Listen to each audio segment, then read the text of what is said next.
Nicolás Gómez Dávila, un filósofo que me gusta, se declara a sí mismo como escéptico. Dirá cosas como que toda filosofía auténtica se construye contra el escepticismo y por medio de él. Pero también dirá, sorprendiendo a muchos, que el escéptico es un filósofo que no ha tenido tiempo de volverse cristiano. Escéptico o católico, lo demás se pudre con el tiempo. Pues Nicolás Gómez Dávila es también el auténtico reaccionario. ¿Cómo concilia el escepticismo con el pensamiento reaccionario? ¿O hace una aproximación indebida al pensamiento escéptico? Se habla de dos figuras antiguas importantes de la filosofía escéptica. La primera, y más importante, es la de Pirrón de Elis. Su carácter antidogmático le impidió crear escuela. La segunda figura es Arcesilao, quien dirige la Academia Platónica. Lo interesante es la conexión que puede haber entre Platón y el escepticismo. La fuente se dice que es el «solo sé que nada sé» de Sócrates. La segunda academia, como se le llama bajo la dirección de Arcesilao, estaba enfocada en atacar el estoicismo de Zenón. Tanto Sexto Empírico y San Agustín mencionan la posibilidad de que Arcesilao buscaba mediante el escepticismo ocultar las tesis fuertes de Platón a ciertos discípulos.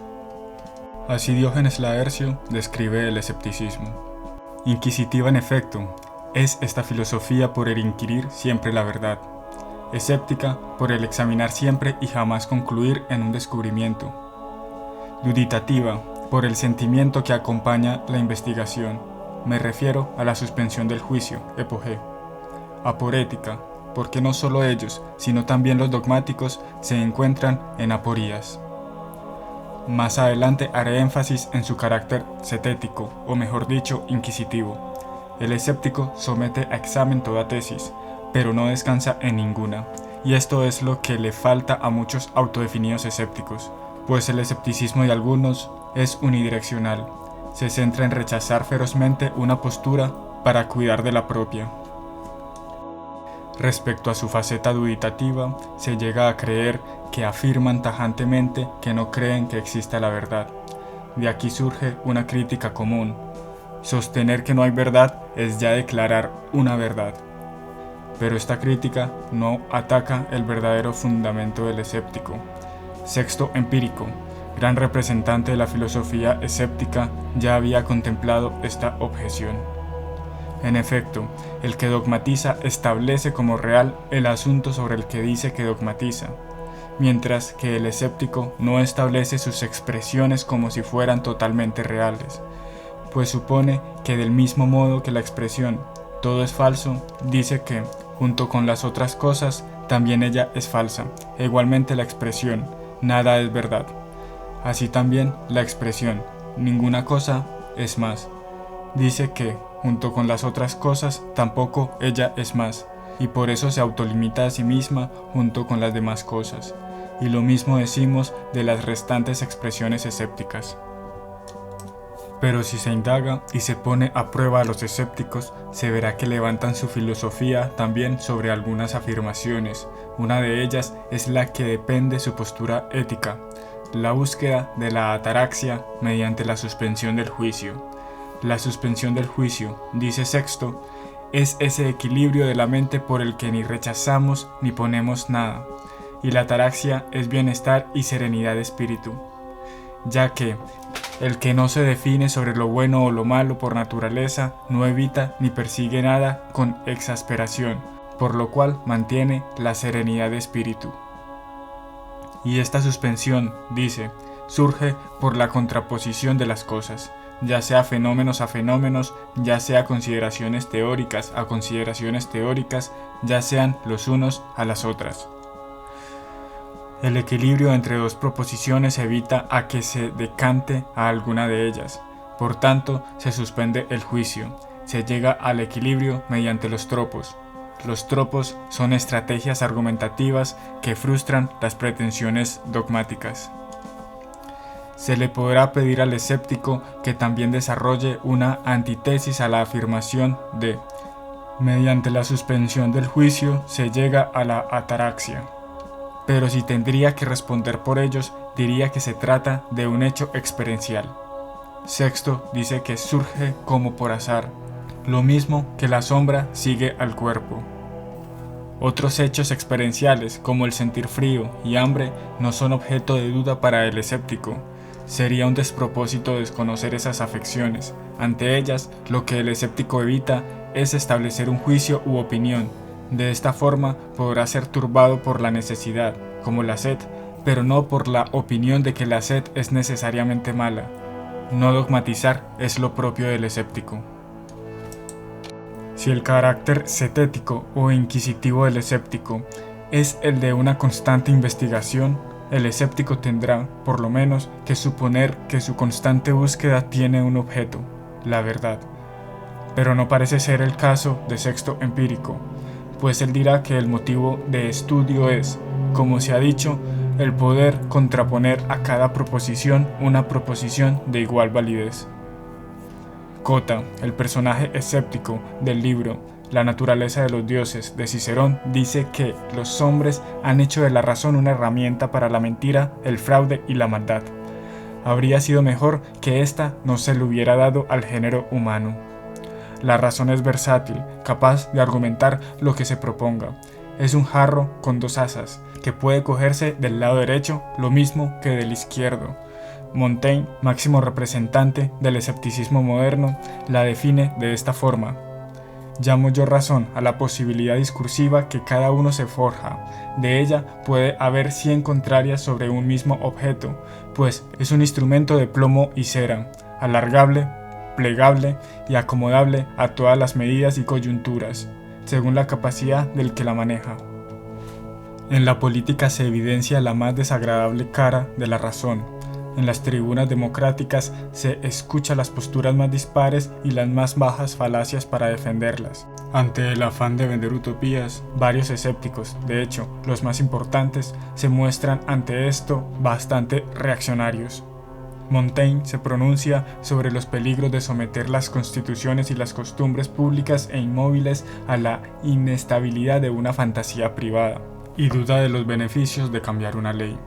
Dirá: sea cual fuere la verosimilitud que en lo nuevo pueda haber, yo no me inclino a ello fácilmente, porque temo perder en el cambio, y como no me siento capaz de escoger, déjome guiar por otro y me mantengo en el lugar en que Dios me colocó. Si así no obrara, rogaría incesantemente. Así, merced a la bondad divina, pude sostenerme íntegro, sin agitación ni trastornos en la conciencia, en las antiguas creencias de nuestra religión a través de tantas sectas y opiniones como nuestro siglo ha producido. Y con ciertos matices, Sexto Empírico, a pesar de que repasa varias tesis acerca de Dios, él aclarará en nombre de los escépticos que, siguiendo a la gente normal, decimos sin dogmatismos que hay dioses, y reverenciamos a esos dioses, y afirmamos que son providentes. Lo mismo con el personaje escéptico de Cicerón, quien en temas de religión hará caso no a los filósofos, sino a los pontífices y a la tradición, para luego refutar las posturas propuestas por los demás personajes. Y Nicolás Gómez Dávila dirá: revolucionario, al contrario, es el insatisfecho o, más bien, el que se forma opiniones con facilidad. Piensa superficialmente la compleja estructura de las cosas y no sabe dudar de las ideas en que cree. La costumbre mueve con menos tiranía que la razón ajena. Por ello creo que gran parte de los escépticos prefieren actuar conforme a lo que han recibido que asentir a los seductores discursos de un demagogo. El sabio debe, por dentro, separar su alma de la multitud, dice Montaigne, y mantenerse libre y capaz de juzgar libremente las cosas, pero, en cuanto al exterior, debe seguir por entero las maneras y formas admitidas. La peste del hombre es el convencimiento de saber. La ideología es un discurso con pretensión de responder a todo. Ocurre también con varios sistemas filosóficos, vastos, ambiciosos y cerrados. La arrogancia es enemiga de la verdad. Se necesita cierto grado de inteligencia para darse cuenta de que se ignora. De la humildad se sigue la obediencia. No es obediencia ciega, pues quien se revela puede también pecar de ceguera. El escéptico, dice Sexto Empírico, por ser un amante de la humanidad, quiere curar en lo posible la arrogancia y el atrevimiento de los dogmáticos, sirviéndose de la razón. Profundizaré acerca de la dialéctica y sobre lo que fundamenta una proposición, ya que quiero indagar sobre la forma en que opera la razón y lo que le da veracidad a sus juicios. Siguiendo a Aristóteles, para que pueda haber una discusión, se tendrá que compartir ciertas definiciones y ciertos principios. Los principios básicos podrán ser, por ejemplo, el de no contradicción, el de identidad, el de tercero excluido, el de la razón suficiente, el de causalidad, o incluso otros hablan del de finalidad. Sobre esto hay mucho debate. La discusión de los primeros principios, o simplemente de los principios, según los escépticos, no tiene fin, pues se discute el principio acudiendo a otro que le es anterior, y este a su vez se habría también que discutir. Para corroborar un criterio se necesita de otro criterio con que medirlo, y este otro necesitará de uno más, cayendo en un círculo vicioso o en una recurrencia ad infinitum. Esto es advertido también por Santo Tomás y Aristóteles. Es preciso llegar a un último término, pero este último, para no proceder hasta el infinito, tendrá que ser evidente para el entendimiento. Contra el aristotelismo responderá Francisco Sánchez, conocido como el escéptico. Dirá que, si los principios han de darse por supuesto y no deben ser discutidos, luego toda demostración, al estar fundada en supuestos, producirá una ciencia que no podrá ser firme y segura. Todo lo que de ello se siga será supuesto, no sabido. La razón, entendida solo como la capacidad de elaborar discursos, queda vulnerable ante sí misma. Los principios son indemostrables, presuntamente evidentes. Los hacemos palabras cuando queremos comunicarlos, observarlos con los ojos o escucharlos, y vistos así es fácil negarlos. Pero esta negación será también palabra y texto, un no puesto antes de una oración, porque se puede decir cualquier cosa, por ilógico que sea. Santo Tomás distingue el conocimiento humano del angélico. El ángel, según él, conoce sin discurso ni inquisición. El ángel conoce como intuitivamente las verdades eternas. El hombre participa de forma imperfecta de este conocimiento, pero limitado por el discurso y la necesidad de los sentidos. Y conviene que este conocimiento cierto sea principio de todo conocimiento posterior, dice Santo Tomás, pues conviene que los principios sean lo más cierto y estable. Sin acceso al inmutable, como lo son los principios, el hombre no podría pretender conocer algo, porque todo debe construirse en suelo firme. Y Santo Tomás da una respuesta con claros tintes teológicos, acudiendo al concepto de sindéresis, que es una inclinación natural a la rectitud, lo que llamaríamos conciencia. El conocimiento queda salvaguardado si se admite esta otra potencia.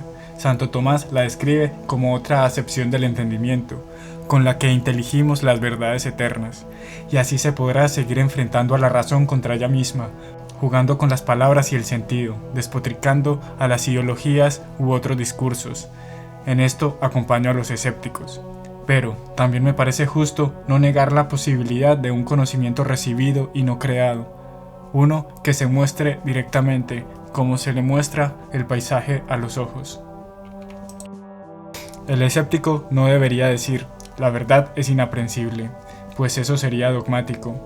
Debiera mantener su capacidad investigativa a favor también de dar fundamento a la tesis contraria, y poder decir, quizá puedo conocer la verdad, y ese quizá me parece suficiente para emprender la búsqueda a riesgo de fallar. Porque hemos nacido para buscar la verdad, dice Montaigne. Poseerla corresponde a una potencia mayor. No está, como decía Demócrito, escondida en el fondo de los abismos, sino más bien encumbrada a una altura infinita en el conocimiento divino. El mundo es solo una escuela de indagación. La cuestión no es quién llegará a la meta, sino quién efectuará las más bellas carreras. La verdad, para Santo Tomás, se da antes en la cosa por comparación al entendimiento divino que por comparación al humano. Varios tropos escépticos se basan en la volubilidad humana para negar un conocimiento seguro y estable. El tomista acude a Dios como soporte eterno y constante de la verdad. Y San Agustín no habla de una razón que juega con las palabras, creadora de discursos, sino de una que es como los rayos de los ojos, que observa lo que ha sido iluminado, porque las potencias del alma son como los ojos de la mente, y los axiomas de la ciencia aseméjanse a los objetos, ilustrados por el sol para que puedan ser vistos, como la tierra y todo lo terreno, y Dios es el sol que los baña con su luz. La verdad es como Proteo, un Dios que cambia de forma y esconde su esencia, pero que se le muestra a Menelao, quien se mantuvo firme. Esta metáfora es usada por San Agustín al enfrentarse a los escépticos, a los académicos, para concluir que solo algún divino numen puede manifestar al hombre lo que es la verdad. Parece que he dado un brinco muy grande, que pasé repentinamente del escepticismo a los medievales, pero realmente Montaigne parece afirmar algo parecido. Pues la razón verdadera y esencial, dice, que bautizamos con falsos nombres, tiene su asiento en el seno de Dios. Allí está su vivienda y su retiro. De allí emana cuando a Dios le place mostrarnos algunos de sus rayos. Como Palas surgió de la cabeza de su padre para hacerse visible al mundo. Y también dirá, únicamente las cosas que nos vienen del cielo tienen autoridad y derecho de persuasión. Ellas solo llevan impresa la huella de la verdad, la cual tampoco vemos con nuestros ojos, ni acogemos con nuestros naturales medios, pues tan grande y tan santa imagen no podría encerrarse en tan raquítico domicilio, si Dios para ello no la preparara, si Dios no le reformara y fortificara por virtud de su gracia y favor particular y sobrenatural. El místico no está buscando conceptos ni discursos, busca una presencia que, si encuentra, no podrá comunicar. Por eso, la doble faz del escepticismo, según Gómez Dávila, la faz dogmática que presupone la inaccesibilidad de la verdad y la propedéutica que recuerda su indemostrabilidad meramente. El error, dice Montaigne, está en apresurarse a darle objeto al alma que ansiosa desea uno. Al ser tan ambicioso lo que se busca, muchos desisten y se conforman con cualquier otra cosa. La fe, que en principio parece lo contrario al escepticismo, no es el final del camino, sino su comienzo. El escepticismo no es irrisión del misterio, sino de las recetas con el que el tonto pretende descifrarlo. La fe que no se funda sobre el escepticismo acaba creyendo en la existencia de una razón libre de postulados ante la cual se humilla.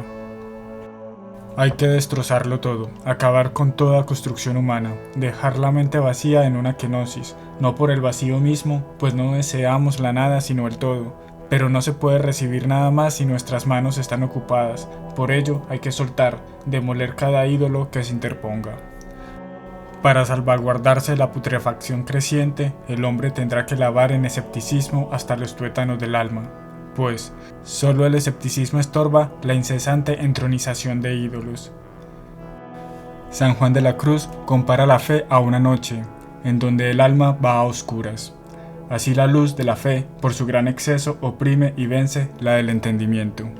Y dirá, cierto que, si el alma quisiese ver, harto más presto se oscurecería cerca de Dios que el que abre los ojos a ver el gran resplandor del sol. Otro místico anónimo habla de la nube del no saber, que está entre nosotros y Dios, y nos exhorta a permanecer en esa oscuridad. El rigor contemplativo del místico pasa por abandonar todo pensamiento o idea por piadosa o placentera que sean, puesto que es difícil reducir las cosas divinas a nuestra balanza sin que sufran menoscabo, dice Montaigne. El místico anónimo también menciona un tipo de paz o serenidad que se puede llegar a sentir por permanecer en esa nube del no saber, asemejándose, a mi parecer, a la ataraxia escéptica, surgida mediante la no adopción a algún juicio u opinión. En la medida que se habite esa nube o noche, luego de un dolor habrá una purga.